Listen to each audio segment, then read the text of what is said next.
हरिओम। सादर जय जिनेन्द्र, जय पंच परमेष्ठी भगवान। बंधुओं, कल की ज्ञान सागर के अनुसार अपने विश्व मानव परिवार को आध्यात्मिक ज्ञान की बातें बताने से पहले मैं कल की साधक कैलाश मोहन, हमारी सुंदर सृष्टि के रचयिता, हमारी सृष्टि के सभी देवी देवताओं के, हमारे विश्व मानव परिवार के परम माता पिता परमात्मा, सृष्टि के सभी जीव जीवात्माओं के जन्मदाता पालनहार, देवलोक में विराजमान देविक महाशक्ति सगुण पर ब्रह्म को मैं सत सत नमन करता हूं। सनातन धर्म के अनुसार देविक शक्ति का प्रतीक शिवलिंग माना गया है। उसी देविक शक्ति को हमारे विश्व मानव परिवार के लोग आध्यात्मिक ज्ञानानुसार शिव शक्ति, आदम हवा और आदम ईव के नाम से जानते हैं। देवलोक में विराजमान देविक शक्ति को सत सत नमन करते हुए मैं हमारे विशाल ब्रह्मांड के रचयिता, वो दिव्य महाशक्ति जिसे किसी ने बनाया नहीं, जिस दिव्य महाशक्ति को कोई मिटा नहीं सकता, जो दिव्य महाशक्ति ज्ञान विज्ञान व आत्मशक्ति स्वरूप है, जो दिव्य महाशक्ति ज्ञान विज्ञान और आत्मशक्ति के रूप में आत्मस्वरूपता में सृष्टि के सभी देवी देवताओं के हृदय में, हमारे विश्व मानव परिवार के सभी लोगों के हृदय में सदैव विद्यमान रहते हैं, जो गुरुओं के भी गुरु परम गुरुवर हैं, उस परम गुरुवर परम ब्रह्म को मैं सत सत नमन करता हूं। इसी के साथ मुझ कल की साधक को, इस कर्म भूमि पर जन्म देने वाले मेरे संसारी माता पिता को भी मैं सत सत नमन करता हूं, जिन्होंने मुझे कर्म भूमि पर जन्म देकर सदमार्ग पर चलना सिखाया। साथ ही मैं देविक महाशक्ति सगुण पर ब्रह्म से और दिव्य महाशक्ति निर्गुण परम ब्रह्म से करबद्ध प्रार्थना करता हूं कि हे प्रभु, हमारे विश्व मानव परिवार को वो ज्ञान प्रदान करो जिससे हमारी कर्म भूमि पर मानव मात्र सत्कर्मी निष्काम कर्म योगी बन जाए। हम सब सत्कर्मी और निष्काम कर्म योगी बनकर हमारी कर्म भूमि पर सतयुगी दुनिया का सृजन कर सकें, कलयुग को सतयुग में परिणित कर सकें।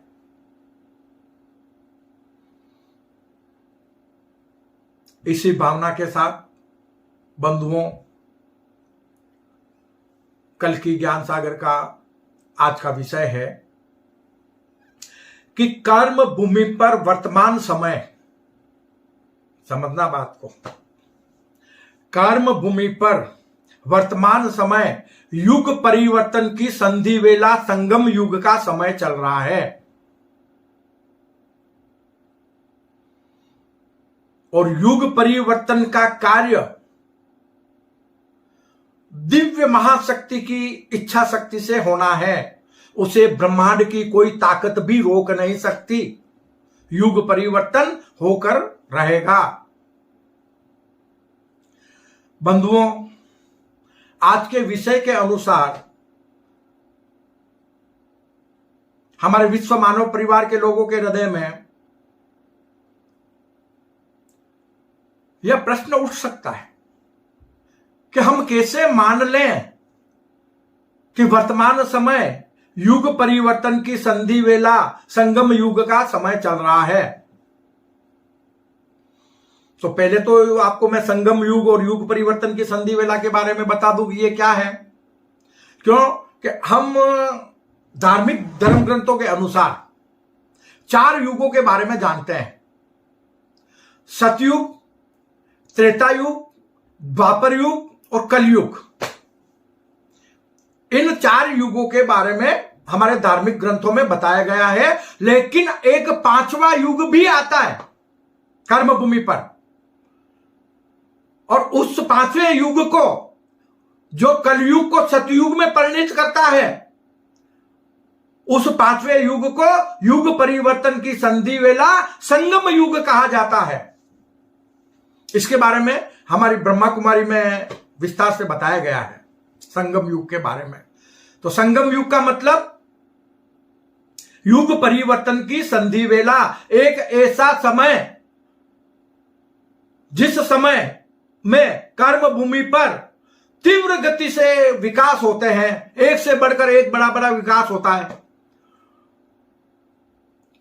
मानव सभ्यता बड़ी विकसित होती है ऐसे समय में, युग परिवर्तन की संधि वेला में। आज हम मानो चांद पर जा रहे हैं, मंगल पर जा रहे हैं, हमारा रहन सहन खान पान सब कुछ बदलता जा रहा है। आज हमारे निवास स्वर्ग जैसे बनते जा रहे हैं। हम कर्म भूमि पर बड़ा आनंद पूर्वक जीवन यापन करने लगे हैं, लेकिन कर्म भूमि पर पाप का बोझ भी बढ़ता जा रहा है। किसकी वजह से? मानव जगत के, हमारे विश्व मानव परिवार के लोगों की अज्ञानतावश। युग परिवर्तन की संधि वेला क्यों कहेंगे हम? धर्म ग्रंथों के अनुसार त्रेता में भगवान राम अवतरित हुए, जिन्होंने कर्म करने का ज्ञान दिया। तब कोई भी धर्म संप्रदाय अलग से नहीं थे, सनातन धर्म ही विश्व धर्म था। वो हुए थे त्रेता के अंत में, मतलब युग परिवर्तन की संधि वेला में। हमेशा ये याद रखना, आपको यहां बता देता हूं कल की ज्ञान सागर के अनुसार अपने अंतर प्रेरणा से, कि जो ईश्वरीय कार्य कर्म भूमि पर युग परिवर्तन करने के लिए होता है ना, वो हमेशा युग परिवर्तन की संधि वेला में होता है। त्रेता में भी कब हुआ? देखो, सतयुग में तो कोई जरूरत पड़ती नहीं है धर्म की प्रभावना करने की। क्यों? कि सतयुग तो होता ही ऐसा है ना कि सतयुग में कर्म भूमि पर जितने भी कर्म योगी होते हैं वो अकर्मी बनकर, विराट आत्मस्वरूप बनकर जीवन यापन करते हैं। सतयुग में किसी तरह के कोई रिश्ते नहीं होते, सिर्फ आत्मा का आत्मा से रिश्ता होता है। भाई बहन माता पिता ये इस तरह के रिश्ते सतयुग में नहीं होते हैं। क्यों? कि सतयुग में तो सभी लोग जो भी कर्मयोगी है वो सबको अपना मानते हैं। सबसे एक ही रिश्ता होता है, किसका? आत्मस्वरूपता का, कि हम आत्मा है और आत्मा से प्यार करें। ये सतयुग होता है। लेकिन जब सतयुग में धर्म का एक पाया गिर जाता है तो त्रेता युग शुरू हो जाता है। तो त्रेता युग जब शुरू होता है तो त्रेता के अंत में संगम युग में भगवान राम फिर से धर्म की प्रभावना करने के लिए उनका प्राकट्य होता है। वो कर्म भूमि पर मानव जगत के लोगों को सद्मार्ग पर चलने का ज्ञान देते हैं, सत्य मार्ग पर चलने का ज्ञान देते हैं, सत्कर्मी निष्काम कर्मयोगी बनने का, निष्काम कर्मयोगी बनने का ज्ञान देते हैं।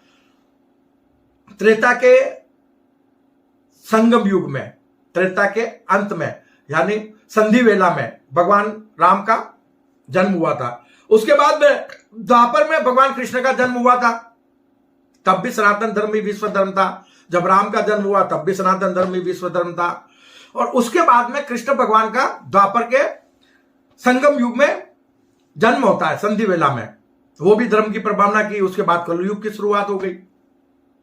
और कलयुग की जब शुरुआत होती है तो फिर परमात्मा का अवतरण कब होता है? युग परिवर्तन की संधि वेला में। इसका मतलब 5000 वर्ष अप्रोक्सीमेटली 5000 वर्ष में एक बार ईश्वरीय ज्ञान की प्रभावना कर्म भूमि पर होती है। जब जब कर्म भूमि पर पाप का बोझ बढ़ जाता है तो परमात्मा की तरफ से, प्रभु की तरफ से किसी न किसी कर्मयोगी को निमित्त बनाकर, निष्काम कर्मयोगी को निमित्त बनाकर धर्म की प्रभावना की जाती है। हमने आपको बार बार बताया इस बारे में कि जो निष्कलंक निराकार अजन्मा प्रभु है उसका कर्म भूमि पर जन्म मरण नहीं होता और न ही दैविक शक्ति का अवतार के रूप में जन्म होता है। इस बात को नोट कर लेना, क्योंकि यह बात बहुत समझने लायक है और हम नहीं समझ पाए, उसीलिए आज धरती पर पाप का बोझ बढ़ गया है। अगर हमने ईश्वर और अवतार के स्वरूप को समझ लिया होता, ईश्वर और अवतार कर्म भूमि पर कैसे प्रकट होते हैं इस बात को समझ लिया होता, अद्भुत रहस्यमय सृष्टि सृजन के रहस्यमय ज्ञान को जान लिया होता, तो आज हमारी कर्म भूमि अविनाशी स्वर्ग बन जाती और मोक्ष भी धरती पर उतर आता। हमने निराकार ईश्वर के सत्य स्वरूप को नहीं जाना, जिसका निराकार ईश्वर का सत्य स्वरूप कल्कि ज्ञान सागर के अनुसार निराकार जो हमारा ईश्वर है, अल्लाह है, वो ज्ञान विज्ञान और आत्मशक्ति स्वरूप है, जिसे विज्ञान के अनुसार ऊर्जा माना गया है कि एक ऊर्जा के माध्यम से विशाल ब्रह्मांड की उत्पत्ति होकर अनेक प्रकार के जीवों की उत्पत्ति हुई है, उसे ऊर्जा माना गया है। और जिसे विज्ञान ने ऊर्जा माना तो धर्म ग्रंथों में, वेदों में उसे ब्रह्म माना गया। तो ब्रह्म किसको माना?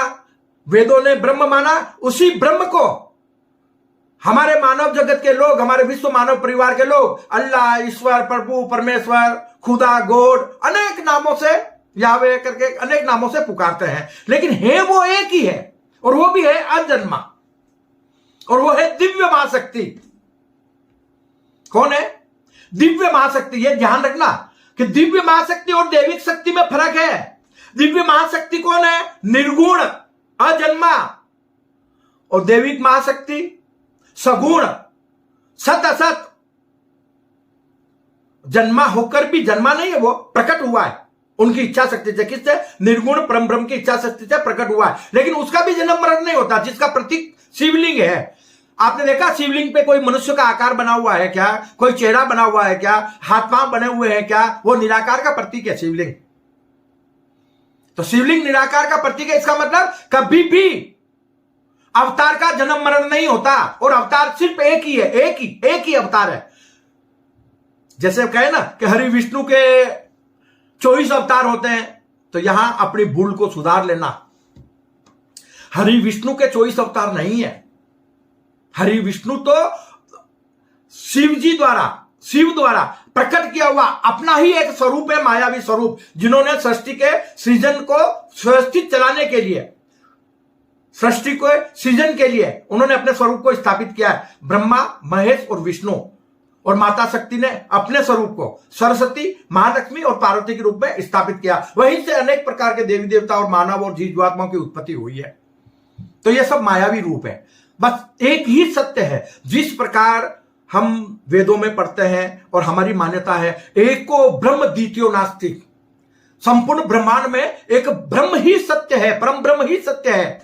उसके जैसा ना कोई था, ना कोई है, और न ही कभी कोई होगा।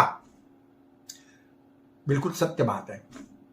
लेकिन यहां भूल हुई कि हमने ये नहीं जाना कि एको ब्रह्म द्वितीयो नास्ति, एक ब्रह्म है, लेकिन उसी के दो स्वरूप और दो चरित्र हैं।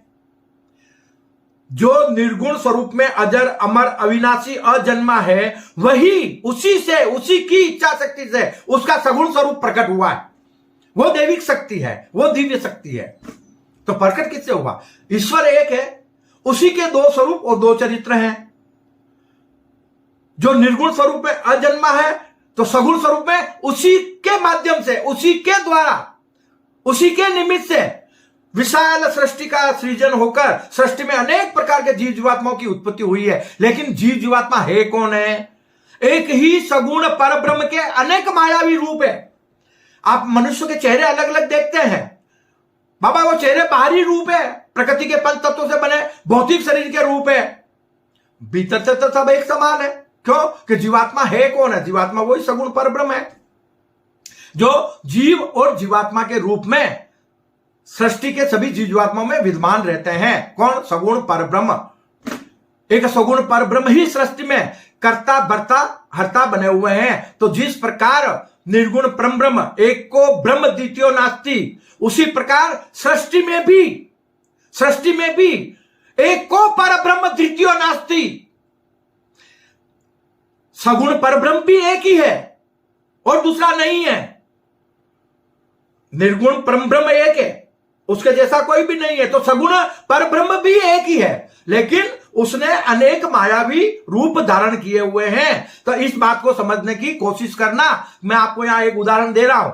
आप देख लेना, हमारी कर्म भूमि पर हमारे विश्व मानव परिवार के जितने भी लोग भ्रमण कर रहे हैं, वो आत्म स्वरूपता में सभी एक समान है, कोई भिन्नता नहीं है। क्यों? कि आत्मा का स्वभाव ही प्रेम, दया और सबकी सेवा, सबके प्यार की भावना होती है। तो आत्मा का स्वभाव, आत्मा में हमेशा एक ही भाव प्रकट होता है, प्रेम और सेवा का, क्योंकि आत्मा का विराट स्वरूप है, वो सबको अपना मानती है, सबकी सेवा, सबसे प्यार। ये क्या हुआ? आत्म स्वरूपता। लेकिन जीवात्म स्वरूपता में सभी भिन्न भिन्न है, अनेक है, एक नहीं है, अनेक अनेक। बाबा वो अनेक में एक बन जाओ ना, तो ये तो कर्म भूमि आपकी मोक्ष बन जाएगी। यहां हम भ्रमित हो गए। क्यों? कि जब हम अनेक हुए हैं तो एक है, एक से अनेक हो गए ना, तो तेरे मेरे के भाव हम में प्रकट हो गए। हम भौतिक शरीर के बनकर अपने आप में भेदभाव करने लग गए, जाति संप्रदाय बना दिए, धर्म के नाम पर जाति धर्म संप्रदाय बन गए और हम आपस में बट गए, एक होकर भी बट गए। अगर हम सब एक हो जाएं, अगर हम सब एक हो जाएं, सारे भेदभाव को छोड़ दें, तो यह हमारी कर्म भूमि अविनाशी स्वर्ग बन जाएगी और मोक्ष भी हमारा इसी कर्म भूमि पर उतर आएगा और मानव जगत के सभी लोग संपूर्ण ब्रह्मांड के स्वामी बन जाएंगे। ये ब्रह्मांड के स्वामी बनने के बाद में ऐसी कर्म भूमि जैसी अनेक दुनिया बस जाएगी। कहां पर? ब्रह्मांड में। और ये मानव, हमारा विश्व मानव परिवार के लोग एक दुनिया से दूसरी दुनिया में सफर करके और अपने जीवन का आनंद ले सकेंगे। हजारों वर्ष की उम्र मिल जाएगी उनको, मरना नहीं पड़ेगा, निरोगी काया मिल जाएगी, बीमारियां सारी मिट जाएगी, सात्विक भोजन मिलेगा सबको। बाबा उसके लायक बनो ना। ये युग परिवर्तन की संधि वेला है। ईश्वरीय ज्ञान को जानो, कल की ज्ञान सागर को पढ़ने की कोशिश करो। और हम मौखिक तौर पे, मैं कल की साधक आपको इतनी सारी बातें नहीं बता सकता हूं, हाथ जोड़ के मैं बार बार आपसे निवेदन कर रहा हूं कि एक बार आप हमारी वेबसाइट पर जाओ, ईश्वरीय वेबसाइट पर। उस वेबसाइट पर आपको बहुत सारे लेख मिलेंगे ईश्वरीय ज्ञान के, और वो कल की ज्ञान सागर www.kalkigyanasagar.com ये हमारी वेबसाइट है। एक बार फिर सुन लो, www.kalkigyanasagar.com। आप इस वेबसाइट के ऊपर ईश्वरीय ज्ञान की बहुत सारी बातों का ज्ञान ग्रहण कर सकते हो, जितना मैं मौखिक तौर पर शायद नहीं बता पाऊं। तो आप कल की ज्ञान सागर वेबसाइट से जुड़े।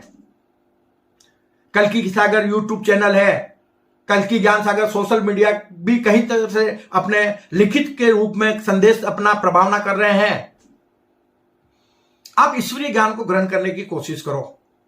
तो आपके विषय के अनुसार की वर्तमान समय कर्म भूमि पर हम देख रहे हैं कि पाप का बोझ इतना बढ़ चुका है कि फिर से महाविनाश की तैयारियां नजर आ रही है, हमें फिर से महाविनाश होने की संभावनाएं नजर आ रही है।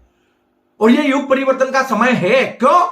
कि हम देख रहे हैं कि पिछले तकरीबन 3000 वर्षों में जितने विकास नहीं हुए कर्म भूमि पे, कितने विश्व 3000 वर्षों में कृष्ण के बाद जितने विकास कर्म भूमि पर नहीं हुए, उससे कहीं गुना ज्यादा और बेहतर विकास हमने मात्र 30 वर्षों में देखे हैं कर्म भूमि पर। कितने? मात्र 30 वर्षों में। ये 30 वर्ष युग परिवर्तन की संधि वेला के वर्ष हैं जो शुरू हुए हैं, जो युग परिवर्तन की संधि वेला शुरू हुई है। और इस युग परिवर्तन की संधि वेला में मानव की जो चेतना जागृत हो रही है,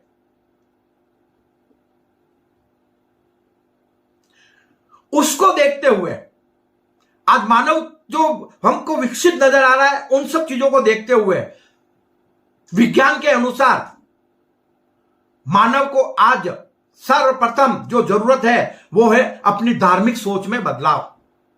मानव चेतना की जो मिसाल कायम हो रही है, मानव चेतना की आज जो मिसाल कायम हो रही है, उसे देखते हुए कर्म भूमि पर सबसे मोस्ट इंपॉर्टेंट जो बात है वो है मानव मात्र के धार्मिक सोच में बदलाव।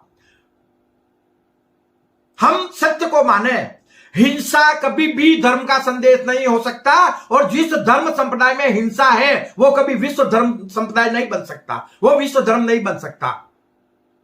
और जिस धर्म में एक ईश्वर को छोड़कर अनेक प्रकार के देवी देवताओं की पूजा करना, अनेक प्रकार के ईश्वर मान लेना या और रूढ़िवादियां मान लेना, तो वो धर्म भी कभी विश्व धर्म नहीं बन सकता। हमारा सनातन धर्म कभी विश्व धर्म था, लेकिन हम में कोई त्रुटियां आई तो हम तीसरे पायदान पर आ गए, सनातन धर्म। और आज की तारीख में ईसाई और इस्लाम धर्म विश्व में सबसे ज्यादा माने जाते हैं। सबसे ज्यादा माना जाने वाला ईसाई है, उसके बाद सेकंड नंबर पर, दूसरे नंबर पर इस्लाम धर्म है, और उसके बाद तीसरे नंबर पर सनातन धर्म आता है। तो क्यों ना हम अपनी त्रुटियों का सुधार करके फिर से हम सब एक हो जाएं? बहुत बड़ी मुश्किल बात नहीं है। क्यों? या तो सबके सब मिट जाओगे, कुछ समय नहीं लगेगा, परमात्मा भी ज्ञान दे रहा है, या तो ज्ञान ग्रहण करके सदमार्ग पे आ जाओ, और नहीं तो ऑल डिलीट, फिर से नई सृष्टि का सृजन हो जाएगा जैसा हमेशा से होता आया है। लेकिन ये कल की ज्ञान सागर ईश्वर का आखिरी अवतरण है कर्म भूमि पर। कहते हैं ना 24 अवतार होते हैं और 24 में कल की अवतार आखिरी अवतार होंगे। तो ये ज्ञान की प्रभावना, आखिरी ज्ञान की प्रभावना है। किसकी तरफ से है? उस दिव्य महाशक्ति की तरफ से है, जिन्हें कल की अवतार कहा गया है। कल की अवतार का मतलब भी हम आपको अगले वीडियो में बताएंगे, इसके बारे में पूरा विस्तार से, मतलब कि इसका मतलब क्या है कल की शब्द का। तो उससे आपको लगेगा कि नहीं, कल युग को सतयुग में परिणित करने वाला, काल को हमेशा के लिए मिटाने वाला, कर्म भूमि पर कभी युग परिवर्तन नहीं हो, हमेशा के लिए युग परिवर्तन को रोक देने वाला, वो काल का भी काल, महाकाल, उसे कल की कहा गया है, जो सिंगल नहीं है, अर्धनारीश्वर स्वरूप में है। क्यों? कि उसके साथ महाकाली भी है। तो जहां महाकाली और कल्की यानी महाकाल, महाकाल और महाकाली दोनों एक हो जाएंगे, तो फिर ये धरती स्वर्ग बन जाएगी। क्यों? कि फिर तो अद्भुत रहस्यमय सृष्टि सीजन का जो रहस्यमय खेल चल रहा है उसका पर्दाफाश हो जाएगा ना, मानव मात्र उस रहस्य को जान जाएगा ना, तो फिर मानव गुनाह करेगा ही नहीं, मानव मात्र परमात्मा स्वरूप बन जाएगा। फिर तेरे मेरे के भाव मिट जाएंगे, फिर जाति संप्रदायवाद के भाव मिट जाएंगे, तो फिर तो कभी धर्म के प्रति ग्लानि ही नहीं होगी ना। तो आज जो कर्म भूमि पर विकास हो रहे हैं, उन विकास को देखते हुए और कर्म भूमि पर विकास के साथ ही कल की ज्ञान सागर के माध्यम से जो ईश्वरीय ज्ञान की वर्षा हो रही है, ईश्वरीय ज्ञान की प्रभावना हो रही है, इन दोनों बातों को देखते हुए हम ये कह सकते हैं कि ये युग परिवर्तन की संधि वेला है। कलयुग को सतयुग में परिणित करने का समय है। हम सबको मिलकर सत्कर्मी निष्काम कर्मयोगी बनकर अपनी कर्म भूमि पर सतयुगी दुनिया का सृजन करना चाहिए। इसी भावना के साथ बंधुओं, मैं अपनी वाणी को विश्राम देता हूं। जय अहिंसा, ओम विश्व शांति, सत्यमेव जयते, सत्यमेव जयते, सत्यमेव जयते।